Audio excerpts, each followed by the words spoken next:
Hello everyone, this is Alicia with the Columbus Public Library, and today we have our Get Started with Libby tutorial showing you how to get library books and materials on your devices. So to get started with Libby, you'll need a device with an internet connection, your library card number, and then you might need your device's App Store login information. That will depend on your device. So then you'll need to download Libby to your device. You can do it through the Google Play Store, the Apple App Store, the Amazon Fire Store, and if you don't have it available in your device's App Store, you can still go to the libbyapp.com and use your materials there.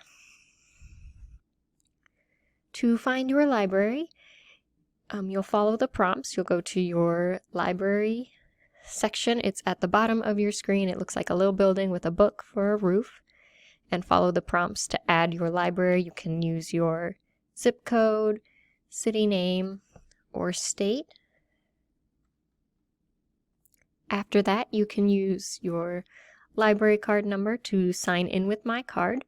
The Columbus Public Library will need to be chosen from the drop-down list, and then you put in your 14-digit library card number, which most of our library cards will start with a 230 and can be found underneath your barcode on the back of your card.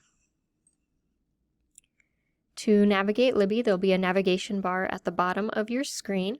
There's a little magnifying glass, that's your search option. The little building with a book for a roof is your library.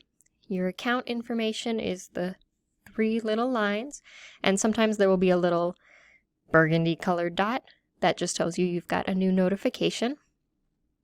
The pile of books is your bookshelf, and then there's a little clock, and that is the history of your checkouts and holds and other information.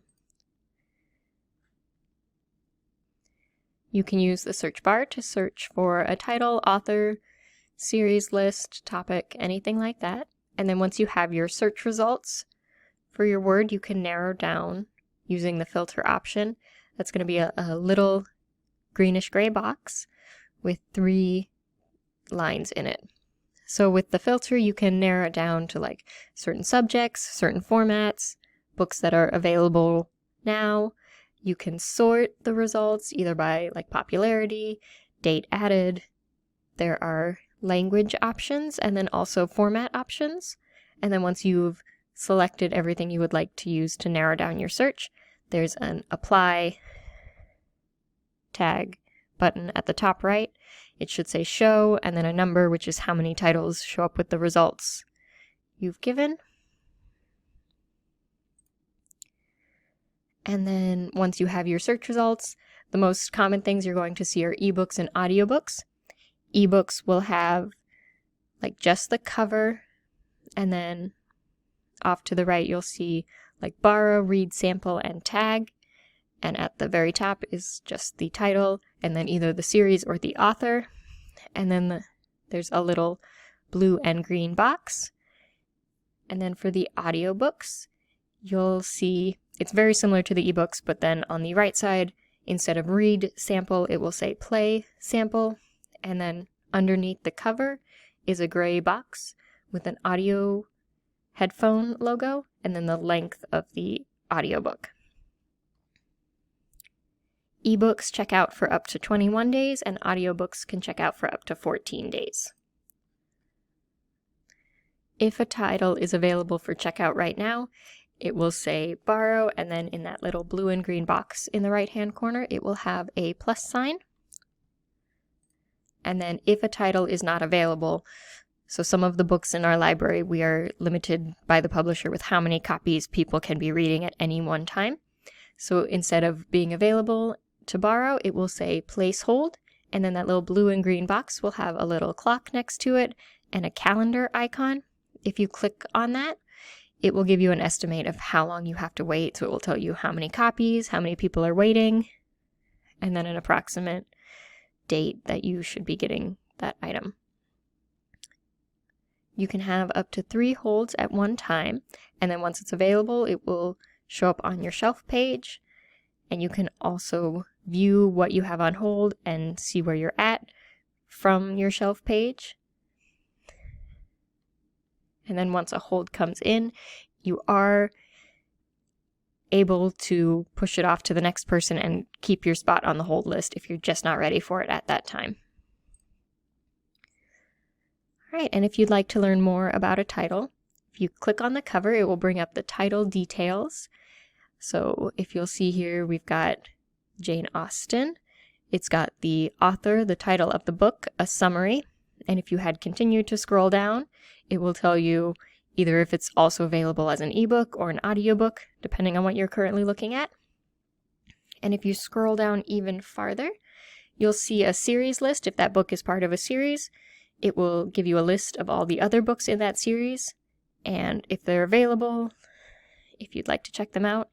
There will be some books that have a little gray box with a bell on it. Those are just not available in the library at this time. To check out a title, you'd select Borrow, and then it will show up as Nebraska Overdrive Libraries. It will give you an account summary information, and then under Borrowing For, it will have the length of time you can borrow for. You can change the default to ebooks max out at 21 days, audios max at 14 days, but you can change that here by just tapping on the date that is currently shown. And then once you check it out, you can see it on your shelf, and we allow a max of 6 items checked out at once. All right, so once an ebook is checked out, it shows up on your shelf. That's the little pile of books button. So it will have some options. The little cloud there means it is not downloaded to your device. It is just in the cloud, which if you're connected to the internet is not a problem. Underneath that, it will have Read With, and you will have the option to read with your Kindle device or through Libby, the app you're currently in. If you'd like to manage your loan, you'll be given options to return or early. And if you have a book checked out and you're almost finished, you can renew your loan if nobody else is waiting for it. And then you don't have to check it back out again. You just renew it. There's a countdown to your due date, so you know when the item is going to be returned. And then there's an item progress bar, just telling you how far you are in the book. So once you go to that Read With, select Read With Libby, it will take you to the inside of the book. So tap on the left or right side of the screen to turn the pages, but also if you tap on the center of the screen, you can see your settings in the corner. So you'll see there's a little A that lets you change like font, size, lighting, things like that. There's a little search bar, so if you know you're looking for a section of the book that has a certain word or phrase in it, you can search for that. And then there's also a bookmarks option, so you can set a bookmark and then come back to it later if you would like. And then at the bottom of your screen is another progress bar. So there'll be some darker lines. Those are going to be like chapters. So you can skip ahead, forward, backwards. And then also if you tap on the table of contents, it will bring up a list of the table of contents, and choosing a section on there will allow you to skip to that part of the book. So when you're listening, you open it up very similarly. Go to your shelf. There is a open audiobook section. And then once it shows up, it will have a picture of the title. And in the top of your screen has a few options. So the top left is the amount of time you've listened to so far. And top right is how much time you have left. And then above that timer is a few more settings. One that looks like a speedometer allows you to change your playback speed. There's a little moon that will allow you to set a sleep timer. So if you would like the audiobook to stop after a certain period of time, you may do that. And then there's a little section for looking at your bookmarks, and another one that is to set a bookmark. At the bottom of your screen, there's just going to be a big play button. If you hit the play button, it's going to turn into a pause button. And then there's like quick, jump forward, jump back buttons.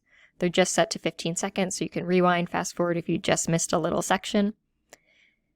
And then on the bottom right-hand side of your page, above the progress bar like we had in the ebooks, there's also a little timer telling you how much time is left in the chapter, and if you tap on that, it will skip to the end of the chapter.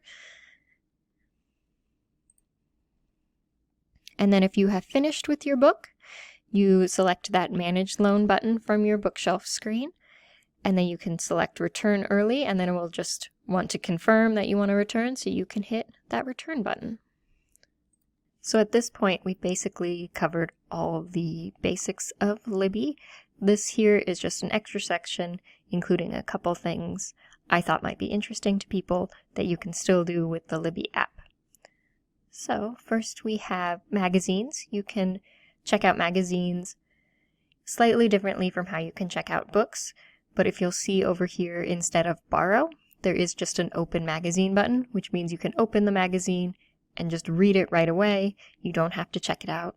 If you would like to check it out, you can go to that little blue and green square in the corner, and once you check it out, it will show up on your shelf as part of your magazine rack, which the magazine rack will tell you, like, if you get a new issue, or if you just want to read part of the magazine and come back later. You can also subscribe to the magazine, and you will get notifications when a new issue has come out. We also have video and craft tutorials available. So from the main library page, if you scroll down, there's an extras section. So these resources check out for 7 days, and once you've checked them out, you'll see them on your bookshelf, but trying to open them will take you to your internet browser to be able to view the content. But we have 4 different options for checkout. The Great Courses Library Collection has 250 courses of a variety of documentaries and informational videos that you can watch. If you can see in the example picture, there's a documentary on the Black Death, there's a Tai Chi class, Great Tours England, Scotland, and Wales. And then there's also Quello Concerts, which has thousands of concert films and documentaries. And then Craftsy is 1,400 in-depth instructional video classes for a variety of craft options. IndieFlix has feature films, shorts, and documentaries made by indie filmmakers on here. And then you can also use tags, so when you're looking at books, if there's a book you would like to either read later or just aren't sure about, instead of checking it out or placing it on hold, you can tag it. And then tags will add books to a list of your choice. So the default lists are a wish list. You can see your history and also books you sampled, but you can also add more lists if you have reason to. Your tags will sync across devices. It does sometimes take a while for that to link up. And then the history will let you view the titles you've checked out. You will also be able to see your notification tabs. So if you did put anything in as a request, there is a tag for those as well that you can see. So if you would like to request a title that we don't have, you can go to search for a title, and sometimes they show up. Sometimes you need to change your filter to deep search. So when you're looking for a title that you want to request, it'll be, instead of the green and blue box, it will be a gray box with a little bell next to it. So choosing that to tag, or if you tag it as Notify Me, the library will get a notification that people are interested in that title, and will make a decision on whether or not they'd like to purchase it. And then once that item has been purchased, you will get a notification that it's available for checkout.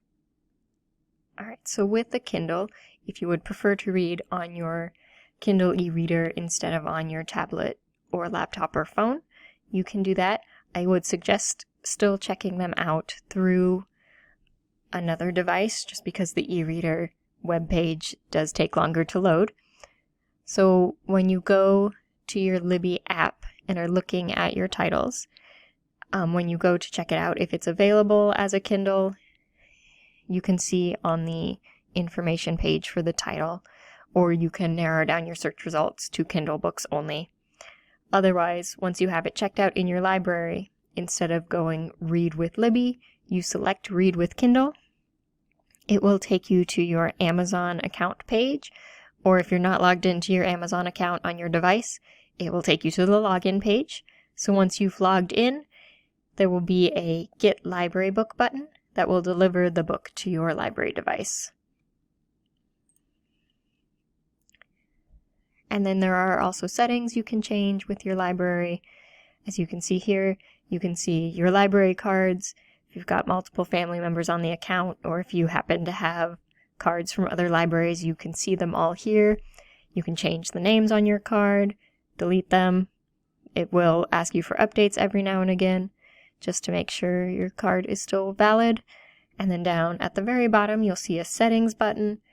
In settings, you can sign into Libby on another device. If you don't want to go through all the steps of putting in your library name and card number, this is an easier way to do that. There are accessibility features that you can access to make it easier to use your device. And you can change some of the default settings, like where to read your books or what kinds of notifications you're getting. And then you can also change your navigation and language. And that is the end of our Libby tutorial today. If you have any questions or just want to check it out, you're always welcome to come to the library and ask our staff as well. Thank you.